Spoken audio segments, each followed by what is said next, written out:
Shalom pemirsa, jumpa lagi bersama dengan kami dalam suatu acara yang luar biasa, yakni Good News Program bersama dengan saya Daniel Hendrata dan juga istri saya Debbie Katarina. Senang sekali bisa berjumpa kembali dengan pemirsa setia dari Good News Program. Ya, pemirsa jangan lupa bahwa Good News Program dapat pula Anda saksikan melalui website kami yang ada di www.anugrah.net. Di mana, Deb? Di www.anugrah.net, dan kapanpun saudara memerlukan bantuan doa atau konseling, Anda bisa menghubungi kami di nomor-nomor telepon yang tertera di layar kaca pemirsa sekalian atau melalui email di doa@anugrah.net. Ya, pemirsa sekalian, kita tahu bahwa nasib seseorang itu rupanya memang kita tahu bahwa itu ada di tangan Tuhan.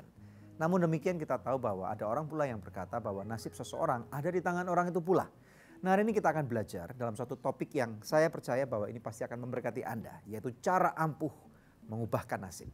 Nah, kita tahu bahwa kita perlu diajarkan ya, bagaimana supaya nasib kita, apabila terutama Anda yang menyaksikan, Anda merasa bahwa mungkin nasib Anda kurang baik. Mungkin ada hal-hal yang perlu diubahkan. Nah, saya percaya bahwa episode ini akan menjadi berkat buat Anda. Oke? Kami akan menampilkan dua orang narasumber dari Yayasan Yaski, yaitu Ibu Melasari dan Bapak Noel, yang nanti akan membahas apa saja kiat-kiat untuk merubah nasib seseorang. Karena itu pemirsa, tanpa menunda-nunda waktu lagi, mari sama-sama kita simak satu tayangan video klip yang berikut ini.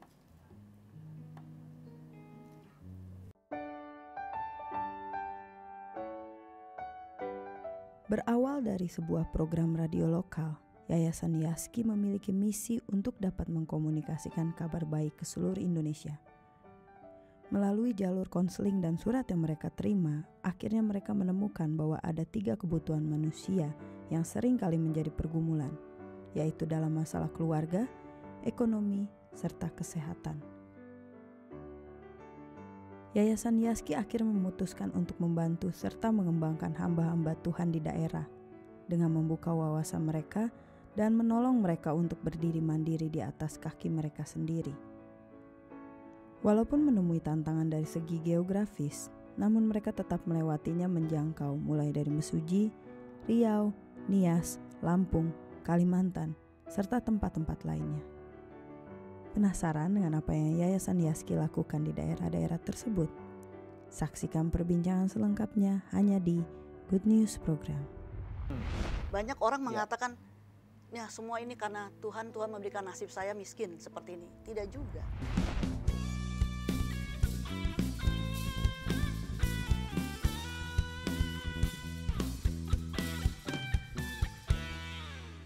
Pemirsa, sejak tahun 2005 kita telah bersama-sama di dalam Good News Program. Terima kasih untuk kesetiaan dari pemirsa setia Good News Program, khususnya buat partner dari Anugerah Ministries. Bila ada di antara pemirsa yang belum menjadi partner Anugerah Ministries, izinkan saya mengetuk hati Anda. Mari sama-sama kita dukung Anugerah Ministries supaya bisa lebih banyak lagi pekerjaan Tuhan yang kita lakukan bersama-sama.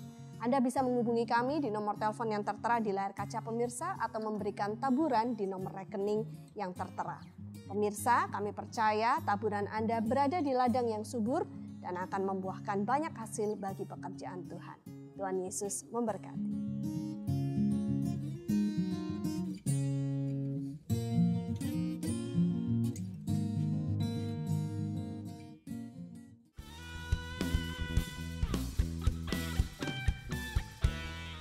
Luar biasa sekali pemirsa sekalian, jumpa lagi bersama dengan Anda di Good News Program, dan di tengah-tengah kami telah hadir 2 orang narasumber yang akan memberkati kehidupan Anda. Silakan, Deb. Ya, shalom Ibu Mela dan juga Pak Noel. Ya, terima kasih kedatangannya di Good News Program. Ya, senang sekali bisa jumpa lagi, ketemu lagi ya. Setelah beberapa bulan sekali yang lalu Ibu memberkati kami semua melalui Anugerah Kongres yang kedua. Ya, oke. Ya, nah mau berkenalan dulu buat pemirsa di rumah yang mungkin belum mengenal Ibu Mela dan Pak Noel ini siapa. Silakan. Oh ya. Saya adalah Melasari, ya saya melayani di Yaski 28 tahun, ya bergerak di dalam bidang konseling dan trainer. Ya, saya Noel Kristiawan, saya bergabung di Yaski sudah 18 tahun dalam bagian misi untuk menjangkau orang-orang yang ada di pedalaman. I see. Ya, Yaski itu singkatannya apa, Bu? Supaya orang nggak gitu bingung ya? gitu ya. Yaski adalah singkatannya Yayasan Yaski. Oh gitu, Tidak ada jadi Yaski kepanjangan. nggak ada artinya apa-apa. Oh oke. Iya. Nah, bisa cerita nggak peran Yaski selama bertahun-tahun ini? Saya dengar udah 40 tahun lebih ya? 48 tahun. 48 tahun melayani Tuhan. Wow, ya luar biasa. Tepuk tangan dulu dong.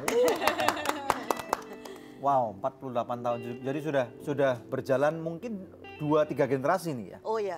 Dan perannya selama ini Bu, yang menjadi highlight yang bisa istilahnya ditunjukkan sebagai cerminan kemuliaan kerajaan surga ini apa? Memang awalnya kami ini bergerak di bidang media radio, ya, dengan program-program radio yang kami buat, lalu kami siarkan ke seluruh Indonesia.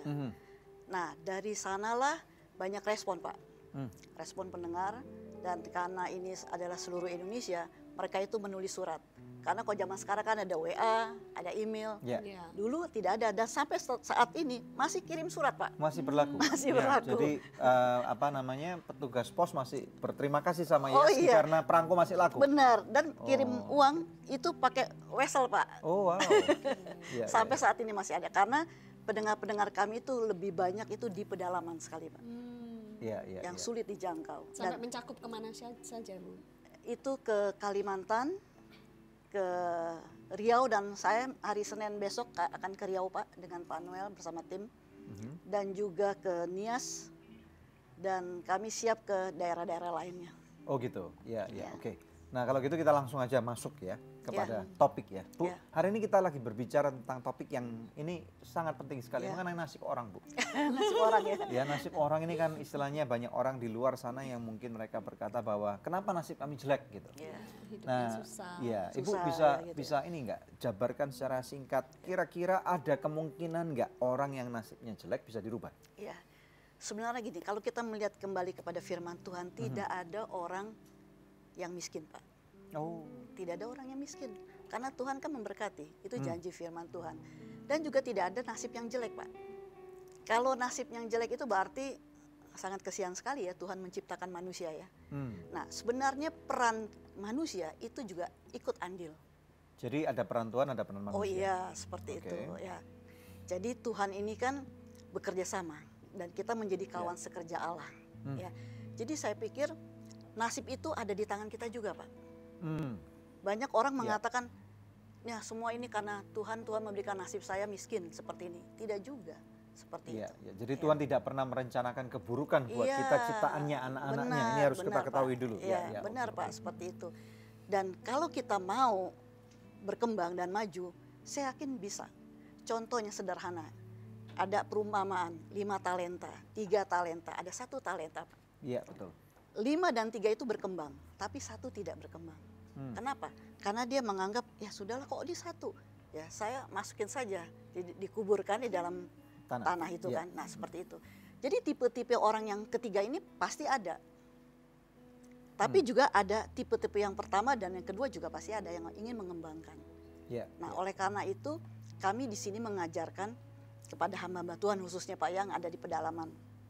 Mereka juga menulis surat mengatakan kami susah, untuk hidup saja tidak ada uang. Untuk mau sekolahkan anak juga tidak ada uang. Bahkan mau ke rumah sakit saja nggak ada uang. Akhirnya ujung-ujungnya meninggal Pak. Wow. Nah ini kan mengenaskan sekali kalau kita melihat seperti ini. Ya. Nah jadi saya berpikir kenapa ya seperti ini.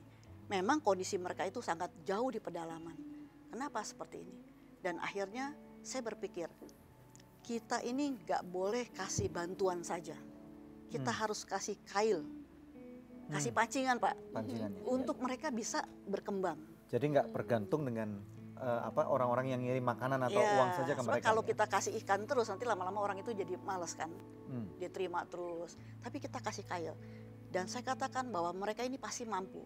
Hanya saja mereka itu perlu pengetahuan, perlu diarahkan, perlu dimotivasi, perlu diberikan semangat seperti itu.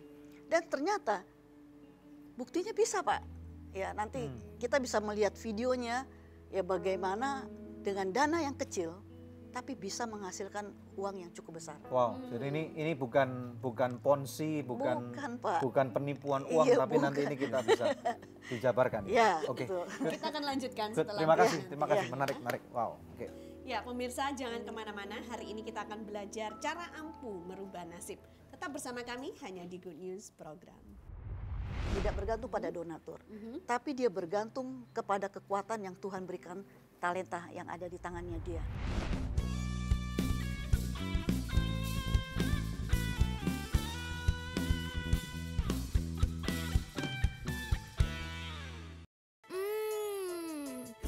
Pasti So Good Spicy Wing. So Good Spicy Wing, enak bingit. Mau dong. Feel good, so good. So Good Chicken Nugget, banyak pilihan, berkualitas, lezat, nikmat. Feel good, so good. Sayur apa yang besar? Apa ya? Dino Sayurus. Nah, kalau ayam yang besar, ayam semesta. Kalau yang besar dan bikin seru, Sones Jumbo. Baru sosis So Nice Jumbo. Jumbo sosisnya, jumbo serunya, jumbo puasnya. Gimana? Seru? Apalagi kalau pakai sosis Sones Jumbo. So Nice Jumbo, jumbo puasnya.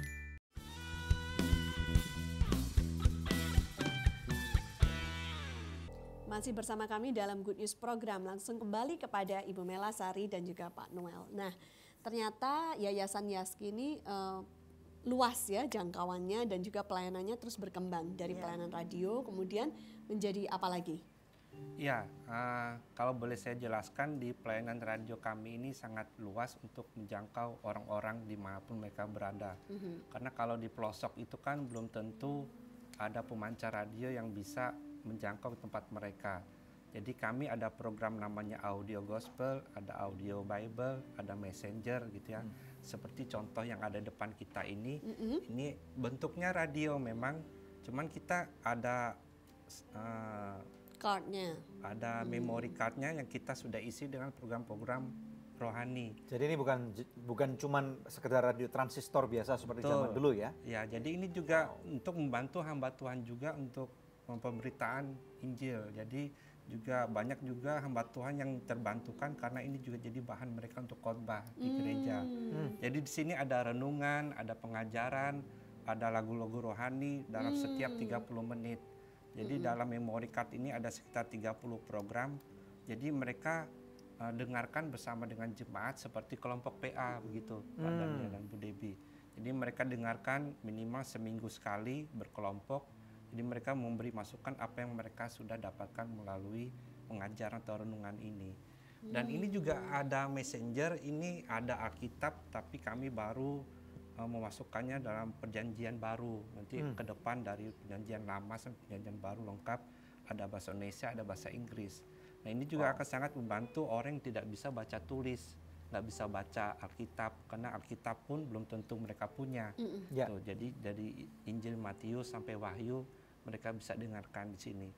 Intinya untuk pemberitaan firman Tuhan gitu. Dan ini didistribusikan sampai kemana saja? Kami sudah distribusikan ke Kalimantan Barat, ke Lampung, sampai ke Musuji, perbatasan Sumatera Selatan, juga ke Riau, ke Jawa Tengah juga, dan masih terus akan kami sebarkan ke hamba Tuhan di pelosok. Jadi intinya kalau ada orang yang ingin memberkati pedalaman, mereka bisa membeli sejumlah ini dan disebarkan gitu ya. Betul, ya. Oke, ya. Dan ini saya juga mau bertanya, kan hari ini kita bicara mau merubah nasib. Tapi Bapak kaitkan lagi dengan firman Tuhan, yaitu melalui penyebaran Injil melalui radio ini. Ada nggak kaitan antara perubahan nasib seseorang dengan firman Tuhan ini? Gitu. Iya, karena kami yakin hamba-hamba Tuhan di pedalaman pasti mereka sudah dibekali dengan ilmu teologi mereka semenjak mereka menuntut ilmu, dan mereka untuk penjangkauan jiwa pasti tidak perlu kita ragukan lagi. Jadi di samping kita masukkan dari sisi rohani juga secara holistik, jadi menyeluruh untuk kemandirian hidup mereka. Ini juga supaya mereka lebih terpacu lagi dalam mengolah apa yang mereka punya di sekitar mereka. Banyak di tempat mereka itu karangannya luas tapi dibiarkan begitu saja. Kami juga motivasi supaya mereka bisa tanam atau berkebun atau memelihara ternak. Nah dari situ mereka bisa mengembangkan ekonomi mereka. Gitu. Oke, kembali kepada Ibu Mela nih. Saya ingin bertanya nih tentang life skill berarti ini ya. Jadi hari ini kita mau berbicara tentang life skill. Tadi Bapak berbicara tentang ladang, tentang pekarangan yang luas. Ini saya mau tanya dulu, kalau ada orang yang di kota dulu misalnya, mungkin Ibu bisa kasih gambaran supaya bisa relevan kepada mereka yang tinggal di kota. Caranya ngerubah nasib mereka gimana? Yang di kota ya. Pertama kita harus melihat dulu Pak. Ya. Apakah tipenya dia ini, hidupnya ini kan ada orang bilang, ya saya hidupnya saya mengalir saja. Ya. Tapi ada orang bilang, saya nggak mau mengalir, tapi saya mau berjuang. Nah justru orang-orang yang seperti inilah yang kedua ini, yang mau berjuang, itu paling mudah Pak, untuk merubah hidupnya dia. Oh, ya. Kenapa Bu? Ya karena dia sudah punya bibit motivasi itu loh Pak, dia mau berjuang. Jadi dia tidak nerima keadaan apa adanya. Ya seperti itu, tapi kalau sudah bilang konsepnya bilang, ya saya hanya menghidup mengalir saja. Kalau mengalir itu kan, kalau sungai itu dari yang atas sampai ke bawah kan Pak. Betul. Ya, jadi dia tidak mau terpacu untuk maju, karena hidup ini kan suatu tantangan. Ya, hidup ini kan dialah yang menentukan. Iya. Ya kan? Tuhan akan menyertai anak-anaknya, tapi dia juga harus berperan. Oke. Ini yang saya Jadi melihat. dia harus ada perjuangan kehidupan. Ya, seperti itu. Konsep-konsep apa yang Ibu Mela coba ajarkan kepada mereka ini? Kalau kami yang di pedalaman, kami mengajarkan 3 konsep. Pertama, saya melihat karena ini berhubung dengan hamba-hamba Tuhan, yaitu konsep Rasul Paulus. Karena Rasul Paulus itu hidupnya itu tidak bergantung pada orang lain. Ya. Tidak bergantung pada donatur, tapi dia bergantung kepada kekuatan yang Tuhan berikan, talenta yang ada di tangannya dia. Orang bilang membuat tenda ya, seperti itu. Dikatakan perak dan emas tidak ada padaku, tapi dengan tanganku lah aku bekerja dan berjuang. Bahkan dikatakan dia menghidupi dirinya dan untuk pelayanannya. Dan pada akhir ayat yang ke-35 dikatakan lebih baik memberi daripada menerima. Betul. Ya, ini yang diajarkan Rasul Paulus. Jadi kalau yang ada di pedalaman, hamba-hamba Tuhan yang ada di pedalaman, saya pikir mereka kan pasti bisa kan, dia ada tangannya, ada jiwanya, ada pikirannya, mungkin ada ladang, ya kan, dia bisa melakukan sesuatu. Ya, kita coba seperti itu, kita bukakan. Rasul Paulus saja kok mau berjuang ya untuk hidupnya. Ya. Kedua adalah konsep semut Pak. Oke, nah sebelum Ibu jelaskan konsep semut, kita akan take a break dulu ya. Oke, jadi yang pertama dari konsep Rasul Paulus, tent making. Yang kedua konsep semut. Ada apakah dengan semut? Pemirsa sekalian, kita akan nanti mendengarkan ada seorang artis yang luar biasa. Ya, mereka akan mempersembahkan satu lagu pujian penyembahan kepada Tuhan. Dan kita percaya bahwa nanti setelah itu kita akan kembali nyambung dengan ada apa dengan semut, hanya di Good News Program. Dalam tiap langkahku, ku selalu memeluk campur tangan.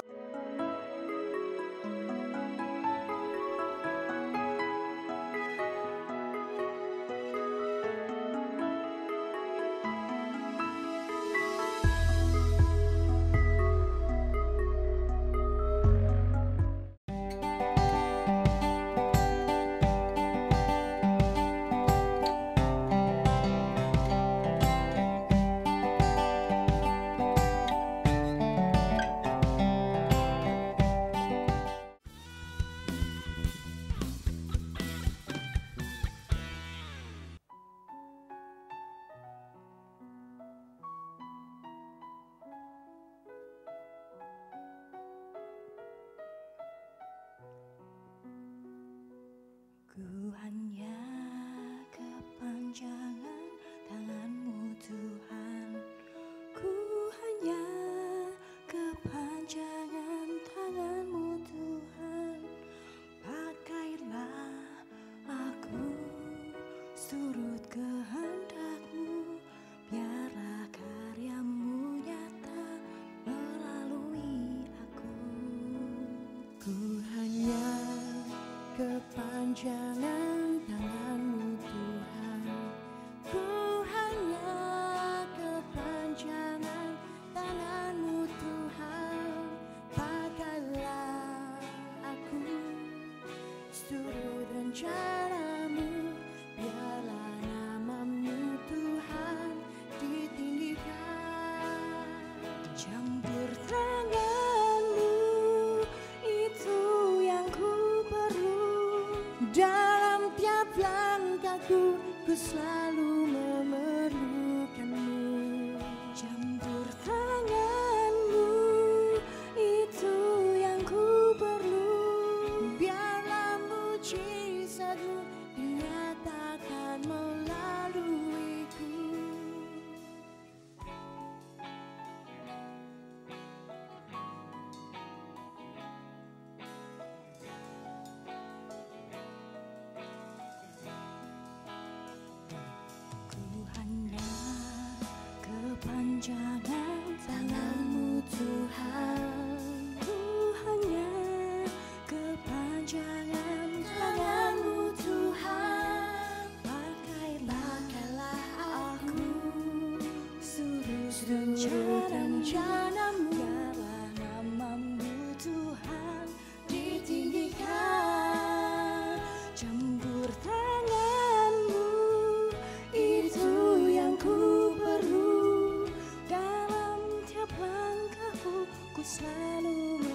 selalu memerlukanmu. Tanganmu itu yang ku perlu, biarlah mujizatmu dinyatakan melaluiku. Campur tanganmu, campur tanganmu, campur tanganmu, campur tanganmu, itu yang ku perlu. Campur tanganmu, campur tanganmu, campur tanganmu, campur tanganmu, campur tanganmu, itu yang ku perlu. Campur tanganmu, itu yang ku perlu. Dalam tiap langkahku, ku selalu memerlukanmu. Campur tanganmu, itu yang ku perlu. Biarlah mujizatmu dinyatakan melaluiku. Campur tanganmu, itu yang ku perlu. Dalam tiap langkahku, ku selalu memerlukanmu. Campur tanganmu, itu yang ku perlu. Biarlah mujizatmu dinyatakan melaluiku. Biarlah mujizatmu, biarlah mujizatmu dinyatakan melaluiku.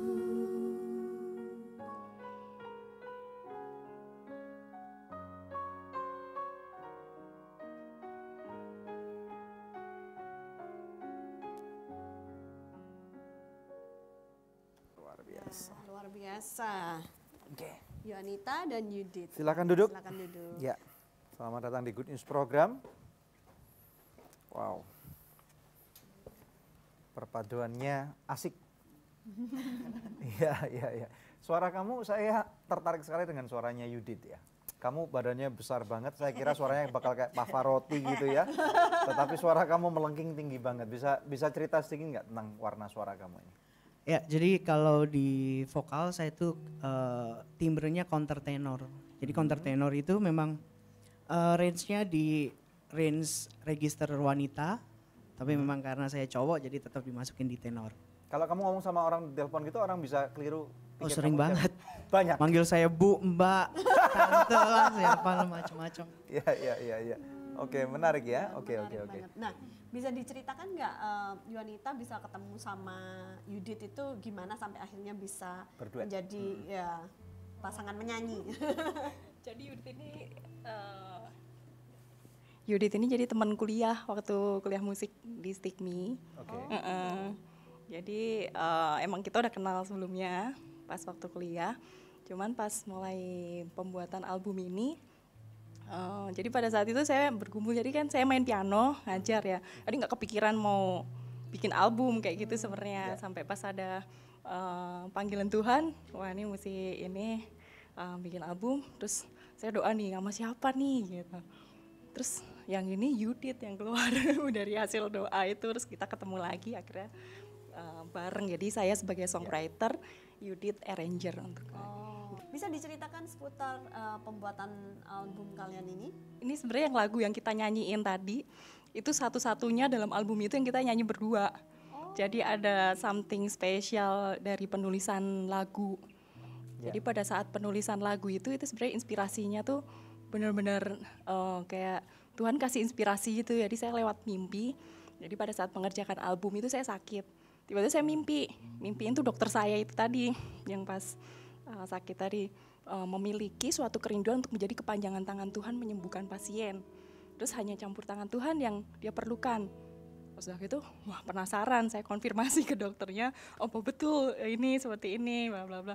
Iya betul klop, jadinya dokter ini juga kaget tuh, saya juga kaget tuh kok sama. Terus akhirnya saya bikin lagu, cocok nggak ini liriknya sama permohonan dokter sama ini, jadi itu kayak permohonannya dokter gitu. Terus cocok gitu kan, terus kok cocok lagi, saya bingung lagi. Terus udah gitu pada saat proses pembuatan. Jadi saya ini dulu pada saat proses produksi saya mimpi lagi kayak Tuhan pimpin gitu. Ini kan lagunya tentang apa kan kita nggak ngobrol gitu kan ya. Terus tentang apa gitu kan mimpi pada saat itu saya mimpi Papua. Mimpi Papua, terus ada Pak Dokter ini dan juga ada pesawat kecil pada saat itu. Terus nih kok ada Pak Dokter, ada ini, ada pesawat, terus langsung saya confirm lagi. Bapak pernah ini di Papua? Oh iya gitu. Tugas di Enarotali tepatnya. Tidak. Dokternya tanya enggak, kamu nguntitin saya terus? Ini kok jadi kebaca semua ini? Iya, terus akhirnya kok bener juga, terus gitu naik pesawat kok ke sana daerah terpencil. Iya itu daerah terpencil pesawatnya.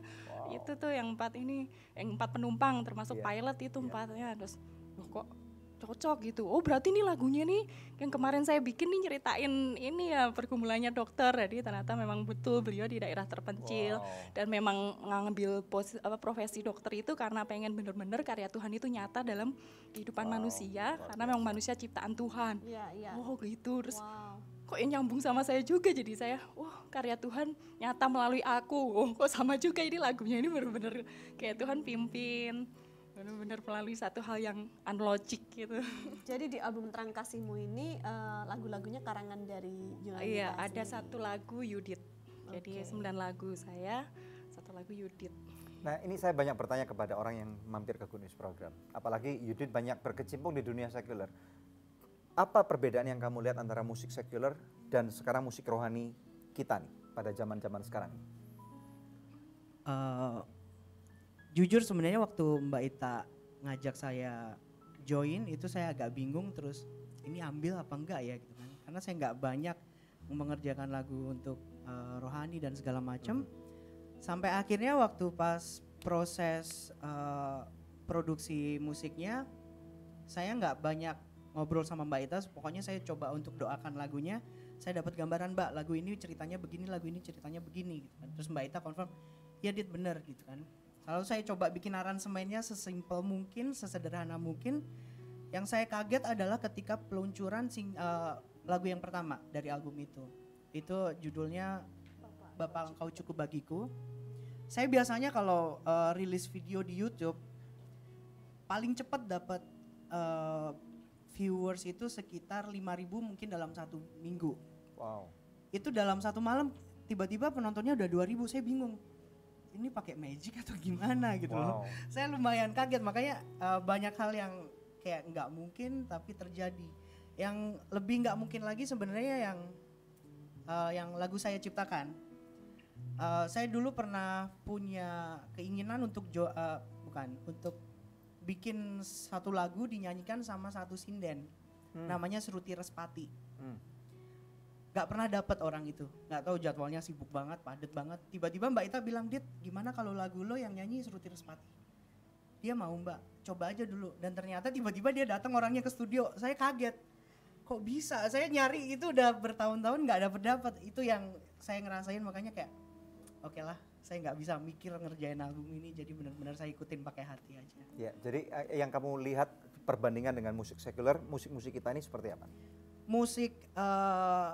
Musik rohani buat saya sekarang ini saya ngelihatnya benar-benar nggak bisa dijangkau dengan pikiran saya. Jadi begitu saya ngelihat musik rohani, dia mau dibawa ke genre apapun bisa, tapi yang pasti benar-benar bekerja dengan hati, itu aja. Saya ngelihatnya. Dan masalah kualitas sudah nggak bisa diremehkan lagi nih? Nggak bisa. Mau mungkin album rohani itu chordnya itu simple banget chordnya, tapi mungkin menyentuh hatinya itu yang lebih life changing banget ya, merubah kehidupan. Wow. Good. Apa tadi judul lagu yang kalian nyanyikan? Kepanjangan Tanganmu. Kepanjangan Tanganmu. Oke. Pemirsa, ini saatnya kuis yang selalu dinantikan oleh pemirsa sekalian ya. Pertanyaannya adalah, apakah judul lagu yang tadi dinyanyikan berduet oleh Yunita dan Yudit? Anda bisa mengirimkan jawabannya melalui SMS ke nomor HP yang tertera di layar kaca pemirsa sekalian atau melalui email ke quiz@anugerah.net. Maka kepada 5 orang pemenang terpilih, kami akan mengirimkan masing-masing sebuah CD Terang Kasih-Mu, persembahan dari Yunita dan Yudit. Tetap stay tune bersama kami pemirsa, kami akan kembali lagi dalam Good News Program. Dalam suratnya dia menulis membantu 3 orang, ada yang dari Sumatera, dari Sulawesi, dan dari Jakarta.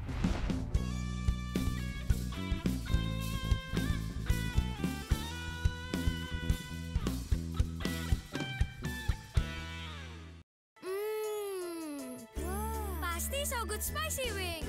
So Good Spicy Wing, enak bingit. Mau dong. Feel good, so good. So Good Chicken Nugget banyak pilihan, berkualitas, lezat, nikmat. Feel good, so good. Sayur apa yang besar? Dino Sayurus. Nah, kalau ayam yang besar, ayam semesta. Kalau yang besar dan bikin seru, Sones Jumbo. Baru sosis Sones Jumbo. Jumbo sosisnya, jumbo serunya, jumbo puasnya. Gimana? Seru? Apalagi kalau pakai sosis Sones Jumbo. Sones Jumbo, jumbo puasnya.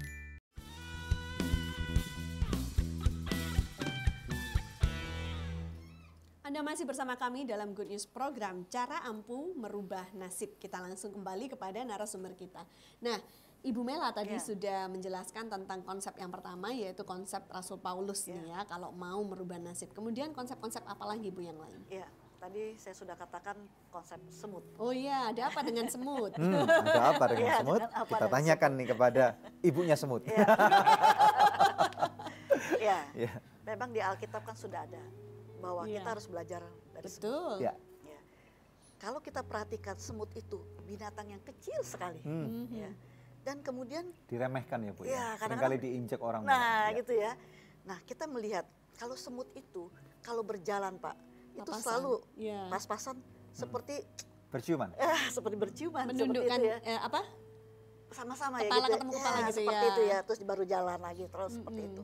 Dan kedua saya mengamati, mereka kalau bawa makanan itu selalu bergotong royong Pak. Iya. Sama-sama semuanya. Dia nggak bisa tuh bawa makanan sendiri. Iya. Nah di sini saya melihat filosofi daripada semut ini luar biasa ya. Sebetulnya kalau kita sebagai tubuh Kristus, kalau saling tolong menolong, ini luar biasa Pak. Wow. Ya. Nah kita nggak bisa sendiri-sendiri. Nah inilah konsep semut yang saya lihat. Nah itulah yang saya terapkan kepada hamba Tuhan di pedalaman.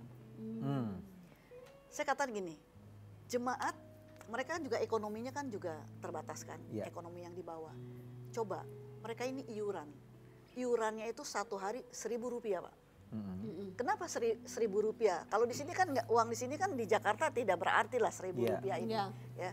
Kalau di sana itu sangat berarti sekali karena mereka bekerja satu hari itu 15.000 sampai 27.000.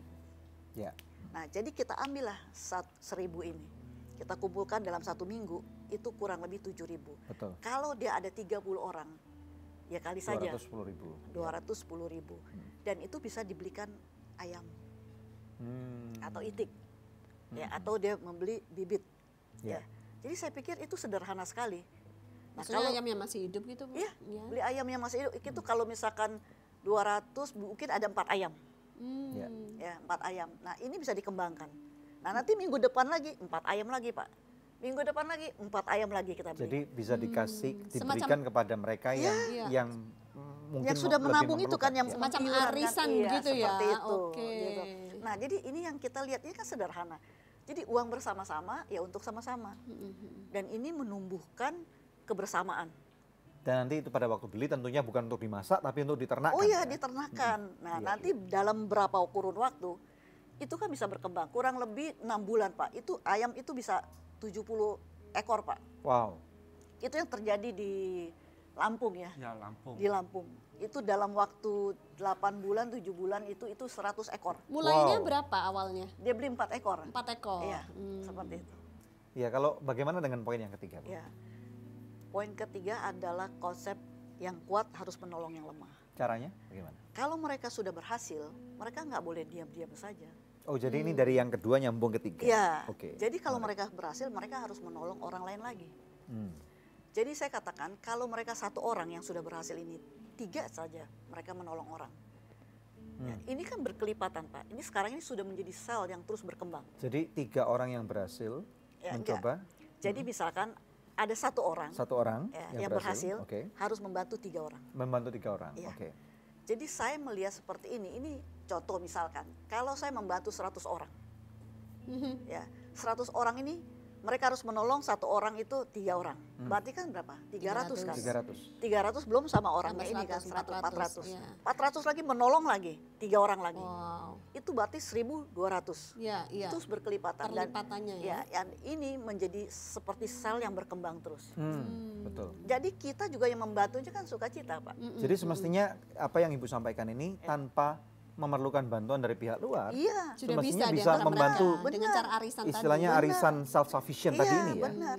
Kita saling menolong-menolong. Sudah berapa lama konsep ini diterapkan, Bu? Kami tahun 2000 kami sudah lakukan ini. Oh, sudah 17 tahun? Iya, 17 tahun. Hasilnya? Ada nggak hasil-hasil yang orang-orang tanya kemudian? Manuel. Ya kalau lihat persentase berapa hasilnya dari surat-surat yang masuk, kami bisa ukur itu sampai 70%. 70%? Iya, jadi mereka kirim surat, juga kirim foto, mereka cetak foto, kirim lewat surat. Ini bukan bantuan dari pihak Jakarta ke sana, bukan Pak ya? Bukan ya? Bukan, dan dari situ memang sebagian ada yang gagal, tapi gagal mereka juga ada yang diam saja, artinya nggak melapor. Lalu ada juga yang putar otak, istilahnya mereka kreatif, mereka mau berjuang, punya lahan, mereka pikir mau tanam apa nih, dia coba tanam cabai, timun. Ternyata berhasil. Karena harga cabai juga sempat tinggi banget sempat tinggi. Dan dari situ dia juga dalam suratnya dia menulis membantu 3 orang. Ada yang dari Sumatera, dari Sulawesi, dan dari Jakarta.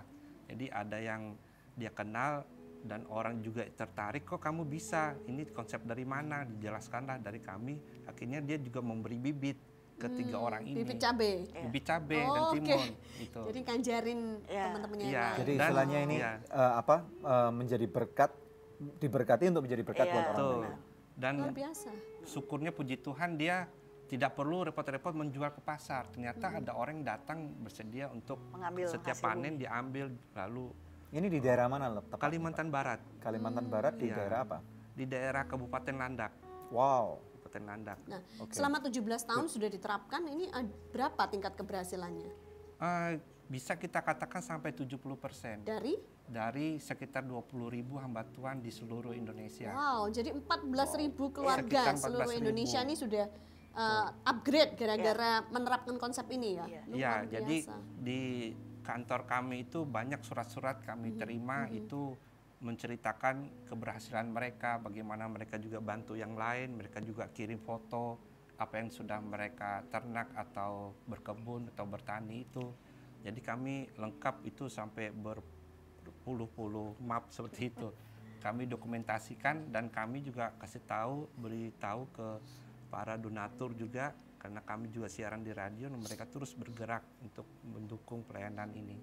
Nah kalau dari pihak eksternal yang membantu, ada konsep apa yang dikenalkan? Ya kalau misal dari eksternal yang membantu dana ya Pak ya. Ya. Kami ceritakan proyek kami ini, tentang konsep-konsep kami ini. Dan kalau mereka mendukung, ya langsung kami pergi, kami jalan. Jadi ini uang kecil menghasilkan uang besar? Iya, seperti itu. Memang berapa duitnya kalau tadi Ibu bilang dalam waktu 6-7 bulan bisa menjadi... Kita ngasih uang itu hanya kurang lebih 500.000. 500.000 saja? Ya, kemudian hanya sekali. Bertumbuh selama 6 bulan bisa jadi 100-an ayam. Kalau ayam itu jumlahnya? harganya ya, satu ayam ya, misalkan kita hitung 100.000. Kalau ada 70 ayam atau 100 ayam sudah 10 juta. Nah, seperti itu. Dan ada juga yang dari 100 ekor ayam dia jual menghasilkan 11 jutaan. 11 juta, lalu dia beli sepasang sapi. Sepasang sapi. Ya, dalam 3 tahun sudah menjadi 8 sapi. 8 sapi, itu berapa harganya? Ya, 5 ekor dijual, 1 ekor 10 juta. Oh, jadi 50 juta. Jadi dalam waktu 3,5 tahun gitu ya? Iya. Dia bisa dapat. Jadi kita ulang nih sebelum kita akhiri. Supaya nanti pemirsa yang lain juga jelas. Jadi satu, dengan uang kecil. Kurang lebih diperlukan antara lebih kurang 500.000. 500.000 ini dibelikan ayam. Ini yang paling gampang. Oke, kemudian diperlukan waktu sekitar 6 sampai 7 8 bulan. Untuk ayam ini kemudian menjadi lebih gede, bisa bertelur. diputar terus seperti itu. Telur gede, telur gede, telur gede.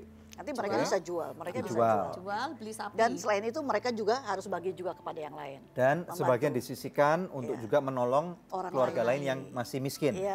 Dan kemudian dari hasil penjualan-penjualan ini dikumpulkan, kemudian mungkin bisa beli kambing atau beli sapi. Seperti itu ya, tergantung ini ya. Nah kemudian jadi dari sapi ini diperlukan waktu berapa tahun? Yang tadi Pak Noel cerita, itu kurang lebih 3,5 tahun. 3,5 tahun. Oke, sapi ini akan cukup dewasa untuk kemudian dia sudah bisa beranak pinak dan bisa dijual. Dan ini akan menghasilkan terus berputar seperti itu. Oke. Nah sebenarnya program ini sederhana. Dan sebenarnya kalau kita melihat program ini juga sudah membantu pemerintah Pak. Betul. Untuk mengentaskan kemiskinan. Oh iya pasti. Ya seperti itu. Jadi daripada orang-orang terus ke Jakarta lebih baik ini kalau Jakarta nggak ada lahan pulang aja.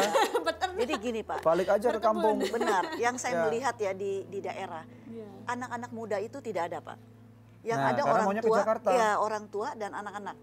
Nah sedangkan kalau mereka bisa berkarya di daerahnya, itu kan anak-anak pemuda itu bisa mengangkat semua komunitas yang ada di sana. Seperti itu. Kalau memang di Jakarta atau di kota besar tidak ada pekerjaan yang baik, yang layak, lebih baik pulang kampung dan bekerja seperti ini. Dan apalagi sekarang di kampung-kampung sudah ada jaringan internet lagi. Jadi lumayan asik loh, masih bisa nonton Good News Program. Terima kasih Bu Mela. Kamu sangat diberkati. Terima kasih sekali. Ini konsep yang ampuh untuk mengubah nasib. Terima kasih Ibu. Terima kasih. Terima kasih Pak. Ya, oke. Nah, bagaimana dengan Anda pemirsa sekalian? Saya berharap Anda tertantang, ya, terinspirasi dengan apa yang kedua hamba Tuhan ini sampaikan. Ini cukup singkat, lugas, tetapi benar-benar cara ampuh mengubah nasib. Di layar televisi Anda dan nomor-nomor telepon Anda bisa hubungi kami, ya, apabila Anda tertantang, Anda ingin dibantu dalam doa ataupun konseling. Kami percaya kuasa doa itu besar, tetapi firman Tuhan mengajar bukan cuma doa, tetapi mulai kerja. Bangun, jangan tidur kemalaman, jangan bangun kesiangan, mulai bekerja dengan baik. Dan nama Tuhan dipermuliakan. Masih ada beberapa segmen, stay tune. Hanya di Good News Program. Jadi pertama kali selamat waktu ke sana 15 jam. 15 jam. Yang terakhir turun ini 10 jam 10 jam.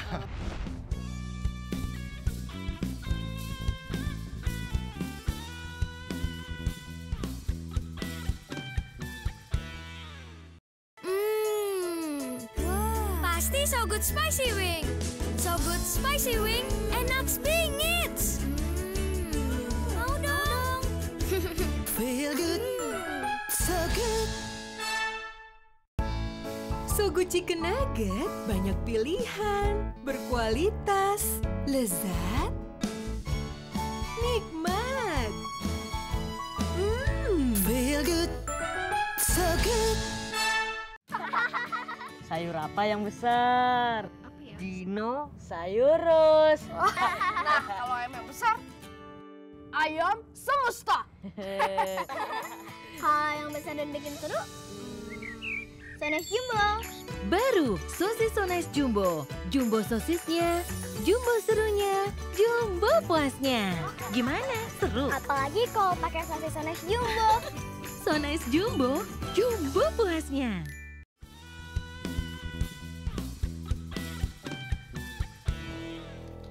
Ya pemirsa sekalian, memang benar ada banyak cara untuk merubah nasib dan salah satunya adalah apa yang kami lakukan di dalam pelayanan kami dalam Yayasan Anugerah untuk kita boleh dipakai Tuhan bersama-sama merubah nasib, bagian daripada porsi bangsa yang Tuhan titipkan kepada kami. Silakan Dep. Nah pemirsa, di studio telah hadir Alders dan Slamet ya. Alders selaku koordinator lapangan dari Anugerah Ministries dan Slamet selaku kepala sekolah dari Sekolah Anugerah di Wetu. Nah, kita baru saja menyelesaikan nih ya tahun ajaran 2016-2017 dan mau masuk ke tahun ajaran yang baru 2017-2018. Bagaimana laporan dari lapangan Alders tentang program beasiswa kita Adikku Sayang? Oke, Bu Dewi, Pak Daniel dan saudara sekalian, menurut pantauan baik di lapangan maupun di asisten administrasi dari program ini banyak sekali anak-anak yang sangat diberkati ya. Anak-anak yang nasibnya tadinya boleh dikatakan bahwa nilai mereka turun, nilai mereka jelek ya, daya belajar mereka juga kurang. Tapi dengan program ini, nutrisi dan sebagainya yang kita lakukan bagi mereka mengalami kemajuan banyak hal ya. Terutama saya melihat nilai-nilai mereka sangat banyak yang mengalami kenaikan. Tak terasa 496 anak, hampir 500 anak Indonesia yang tahun 2016 2017 kita bisa sekolahkan dengan baik. Yeay, sudah terselesaikan. Ya, memang benar ya, kadang-kadang pada waktu kita dikasih beban oleh Tuhan merubah satu kehidupan bangsa ini, kita harus tahu porsi apa yang kita mainkan. Dan nanti di tahun yang ajaran baru ini sudah mulai ada anak-anak adikku saya yang masuk kuliah nih, benar ya? Betul.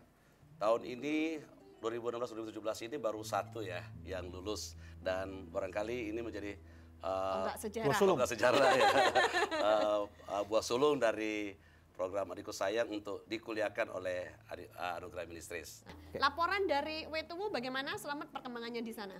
Ya, puji Tuhan sangat luar biasa ya Pak Daniel, Bu Debbie. SD Anugerah Wetuwu untuk kedua tahun ini telah menamatkan SD untuk memasuki SMP, yang dimana dalam sejarah baru keempat anak ini yang bisa lulus dari SD. Wow. Puji Tuhan. Dan mereka sekarang bersekolah di kota kecamatan yaitu Batu Rube. Dan nilai mereka walaupun dari pedalaman ketika mereka memberikan rapotnya dan saya lihat cukup memuaskan. Walaupun bahasa Indonesianya masih kurang, tetapi mereka bisa mengikuti pelajaran-pelajaran yang di kota kecamatan. Bisa bersaing dalam hal ini. Ya, puji Tuhan. Nah, kalau dari mungkin UPTD atau dari kepala dinas atau dari sekolah-sekolah yang lain ya, yang kalau mereka memandang sekolah anugerah yang di Wetuwu ini pada waktu mereka mendengar tentang sekolah kita, apa yang mereka katakan gitu? Nah, mereka berpikir bahwa sekolah kita kan disebut sekolah rimba. Walaupun di pedalaman, mereka berpikir kalau anak ini bisa membaca saja, menulis atau berhitung sudah suatu hal yang luar biasa bagi mereka. Tetapi kita buat mereka ada nilai plusnya. Apa tuh? Yaitu bahasa Inggris. Wow. Yang dimana di satu kecamatan Bungku Utara hanya beberapa sekolah. Terlebih SD-nya mungkin tidak ada. Hanya di Dusun Wetuwu. Dan ketika mereka dengar bahwa di pedalaman ada anak-anak SD yang dimana bahasa Indonesianya kurang tetapi sudah diajar bahasa Inggris, sesuatu hal yang luar biasa yang mereka berpikir bahwa ini tidak mungkin. Tetapi mungkin. Dan kami melihat ketika anak dari SD Wetuwu keluar SMP, mereka rata-rata bisa berbahasa Inggris. Banyak orang nggak tahu kalau Wetuwu ini susahnya nyampe ke sana gimana sih? Ya, Wetuwu ini kalau musim kering dulu. Iya, musim kering bisa dikatakan enak sekali ya. Enaknya sungai-sungai kering, nyaris tidak ada airnya. Oke. Ya, jadi kalau mau ke sana pun kalau naik motor 3 jam. Jadi dari Batu Rube ke Wetuwu ini naik motor 3 jam. 3 jam. Kalau musim penghujan, jalan satu-satunya adalah jalan kaki. Oke, jadi sungainya bagaimana? Sungainya meluap, kalaupun dipaksakan naik motor, kita harus angkat motornya. Jadi kamu nggak naik motor, motor naik kamu? Iya, benar. Seperti itu. Oke.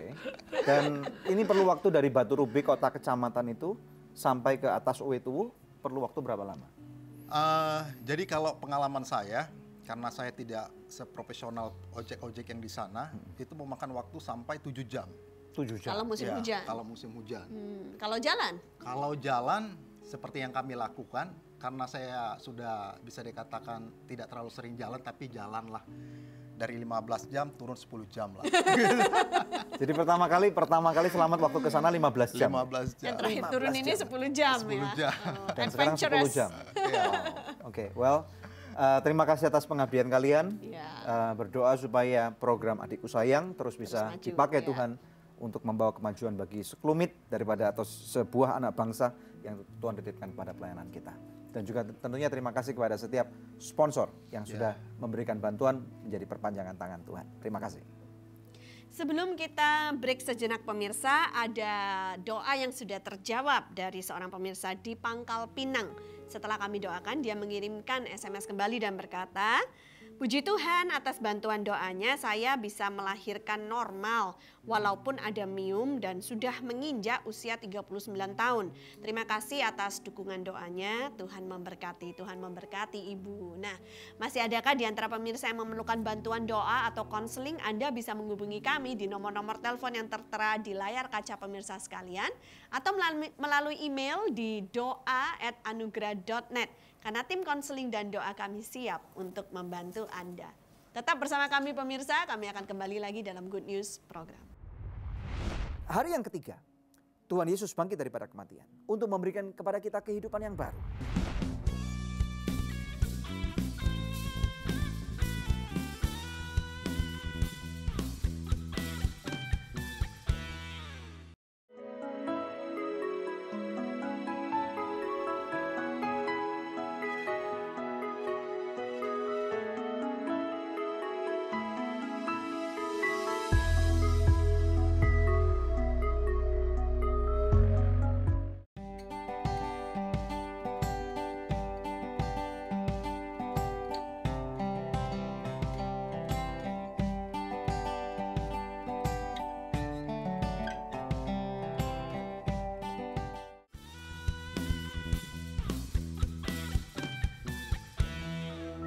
Ya, haleluya, luar biasa. Pemirsa sekalian, kita sudah mendengarkan bagaimana tadi ada kiat-kiat dan juga kesaksian-kesaksian bagaimana cara ampuh untuk berubah nasib. Dan kita akan melihat firman Tuhan yang akan kita lihat bersama-sama daripada kitab Yeremia.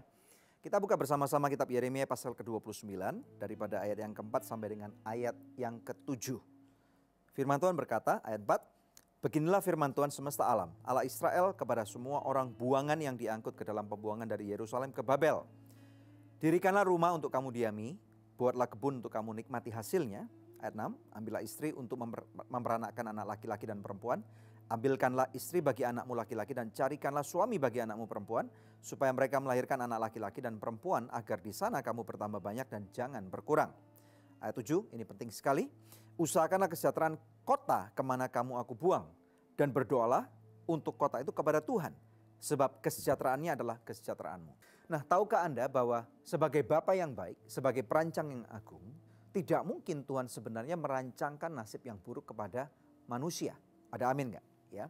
Namun demikian kita tahu bahwa dosa ini sudah masuk atau menjelajah, ya, mendominasi kehidupan manusia. Nah, oleh karena itulah Tuhan Yesus perlu datang ke dunia karena manusia tidak bisa bebas daripada dosa. Nah, pada waktu dosa ini sudah dipatahkan kutuknya, ya, karena dosa ini adalah kutuk. Dosa mengakibatkan kemiskinan, kebodohan, kebutaan, ya, daripada cara pandang, ya, dan kemudian kita sepertinya berputar-putar di padang gurun. Kita tidak tahu apa yang baik, kita tidak tahu, yang tahu kita adalah yang buruk saja, ya. Dan kemudian pada waktu Tuhan Yesus datang ke dunia sebagai Tuhan dan Juru Selamat kita, dosa ini sudah dipatahkan. Dia mati di kayu salib, kemudian dia bangkit dari hari yang ketiga. Semua ikatan-ikatan dosa kita, dari zaman Adam, daripada sampai dengan sekarang, sampai dengan masa depan ini dipatahkan. Jadi hari yang ketiga, Tuhan Yesus bangkit daripada kematian untuk memberikan kepada kita kehidupan yang baru. Nah, Tuhan Yesus berkata bahwa tidak mungkin kita bisa dapat masuk ke dalam kerajaan surga kalau kita tidak lahir baru. Nah, oleh karena itu apabila Anda percaya bahwa nasibmu buruk, ini yang Anda harus lakukan. Mulailah percaya kepada Sang Pencipta. Ya, siapa pencipta? Berdoa. Cari siapa pencipta itu. Tanyakan kepada Sang Pencipta. Pada waktu Anda berdoa, di dalam doa-doa Anda, yang Sang Pencipta, Tuhan yang Maha Agung, yang Maha Perkasa, Pencipta langit dan bumi, tunjukkan dirimu supaya nyata kepada hidupku. Nah, saya percaya di sana Tuhan itu tidak akan tinggal diam. Karena firman Tuhan mengatakan dia dekat kepada orang yang remuk hatinya, yang desperate, yang putus asa, tidak mempunyai pengharapan yang lain. Nah, kalau Tuhan sudah menunjukkan siapa dirinya dengan baik kepada Anda, mulai ikuti apa yang Tuhan katakan. Mulai baca firman-Nya. Nah, dan kemudian di sana Tuhan Yesus akan mulai menunjukkan dirinya kepadamu. Dan di sana kemudian Anda akan mempunyai hikmat yang sedemikian rupa. Nah, kejadianmu adalah kejadian yang ajaib. Pada waktu Anda menjadi anaknya Tuhan, berarti ada proses kelahiran yang baru. Yang lama sudah berlalu, yang baru sudah datang. Jadi nasib sialmu sebenarnya sudah dipatahkan, sudah dibuang, dikuburkan bersama dengan Tuhan Yesus. Sekarang yang ada nasib yang baru. Nasib yang sudah dituliskan dengan benar. Nah, di sana berarti kita sekarang yang kita percayai bukan nasib yang lama tapi nasib yang baru. Ada amin nggak? Nah, pada waktu engkau percaya kepada nasib yang baru, di sini berarti kita mulai tahu bahwa kejadian kita diatur oleh Tuhan. Termasuk di mana Anda dilahirkan. Di keluarga apa, atau termasuk di tengah-tengah hutan, atau di tengah-tengah kota besar, di atas gunung, di bawah lembah, di Indonesia ataupun di luar negeri. Percayalah bahwa Tuhan yang mendestinasikan untuk Anda ada di sana. Nah, setelah itu dia berkata, usahakanlah kota di mana aku buang. Tetapi kita tahu bahwa buang ini adalah sepertinya kadang-kadang pada waktu kita merasa diri kita sial, kita ini orang buangan. Tetapi sekarang kita mulai naik bangkit dalam pengertian. Di dalam hukum kasih karunia, engkau adalah anaknya Tuhan. Nah, pada waktu kamu adalah anaknya Tuhan, berarti di sini engkau percaya bahwa aku bukan lagi dibuang, tapi aku diutus di dunia ini. Kejadianku adalah kejadian yang ajaib, kata Raja Daud. Nah, kemudian pada waktu itu kita mulai berkata, Yeremia 29 ayat 7 ini, usahakanlah kota, kesejahteraan kota kemana aku utus. Dan berdoalah untuk kota itu kepada Tuhan. Jadi kemanapun Anda pergi, Tuhan menyertai Anda. Kristus itu hidup di dalam diri saudara. Dan Kristus sanggup memberikan hikmat. Dan kemudian memberikan tuntunan. Dan kemudian menjadikan Kristus dalam dirimu itu sebagai sumber pengharapan buat diri Anda. Sehingga firman Tuhan digenapi bahwa engkau adalah garam dan terang dunia. Engkau adalah seperti mercusuar, ya, watchtower. Yang istilahnya Tuhan didirikan supaya menjadi berkat buat daerah itu. Saya percaya pada waktu Anda mulai mengaminkan apa yang firman Tuhan katakan, Anda mulai bekerja, Anda mulai berdoa seperti tadi yang narasumber katakan, minta hikmat kepada Tuhan, pandang sekelilingmu, lihat apa yang, lakukan pemetaan, apa-apa yang menjadi kekuatan daripada daerahmu, kemudian lakukan, minta kekuatan daripada Tuhan, jangan menjadi malas, ya, disiplin, bangun lebih pagi, gitu ya, tidur lebih awal sedikit gitu ya. Kalau misalnya Anda bisa tidur lebih awal. Kalau enggak tidur 1 jam lebih malam, bukan untuk bermain, bukan untuk lihat TV, bukan untuk online, tetapi untuk bekerja misalnya ya. Dan saya percaya tidak mungkin selamanya nasibmu buruk. Karena orang yang disertai Tuhan tidak ada alasan untuk orang itu terus hidup di bawah kemiskinan. Hidupmu pasti akan diberkati. Karena Kristus sudah mati, Dia yang kaya menjadi miskin supaya engkau yang miskin, saya yang miskin dibuat menjadi kaya. Nama Tuhan dipermuliakan dalam kehidupan saudara. Dan saya berkata shalom. Semua yang terbaik daripada surga terjadi pada kehidupan saudara. Itulah arti kata shalom. Dan saya percaya bahwa Anda itu akan menjadi berkat. Ada orang-orang yang kekurangan, Anda tidak akan segan untuk mengulurkan tangan Anda. Bukan cuma memberikan ikan, tetapi memberikan kailnya. Anda akan mendorong orang itu untuk maju seperti Anda, merubah nasib orang lain, mengatakan kebaikan Tuhan pada kehidupan orang itu, dan nama Tuhan dipermuliakan melalui kehidupan saudara. Yang percaya katakan, amin. Ya, dan kita akan berdoa bersama-sama. Kalau Anda tahu bahwa hari ini nasibmu buruk dan Anda perlu berubah, Anda tertantang untuk berubah. Atau yang kedua, Anda mau menjadi berkat buat orang-orang dan nama Tuhan dipermuliakan. Kita berdoa bersama-sama. Mari kita berdoa. Bapa, di dalam nama Tuhan Yesus Kristus, kami berdoa buat setiap pemirsa Good News. Mereka yang nasibnya tidak baik. Bapa, biarlah Engkau bekerja dalam kehidupan mereka sekarang. Semua kutuk kemiskinan kami patahkan. Dan biarlah kasih karunia Tuhan menyertai saudara. Mencerahkan kehidupan saudara. Memberikan hikmat marifat. Engkau hari ini diberkati. Engkau kepala dan bukan ekor. Engkau naik dan tidak turun. Kristus hidup dalam diri saudara. Memberikan hikmat marifat supaya apapun yang kau kerjakan, apa yang kau pandang, tanganmu Tuhan sanggup menjadikan apapun yang kau kerjakan melalui tanganmu menjadi orang-orang yang berhasil di dalam nama Tuhan Yesus Kristus. Dan kau yang sudah dipakai oleh Tuhan, mulai diberkati oleh Tuhan, biarlah engkau menjadi saluran berkat. Tolong orang lain, dermakan apa yang menjadi berkat Tuhan dalam kehidupan saudara. Reach out, jangkau mereka, terima pemirsa sekalian, dan biarlah apapun yang kau tabur tidak akan pernah kembali dengan sia-sia. Tetapi engkau akan menuai kebaikan dan kemuliaan Tuhan di dalam kehidupan saudara. Yang diberkati Tuhan bersama dengan saya katakan. Amin. Haleluya.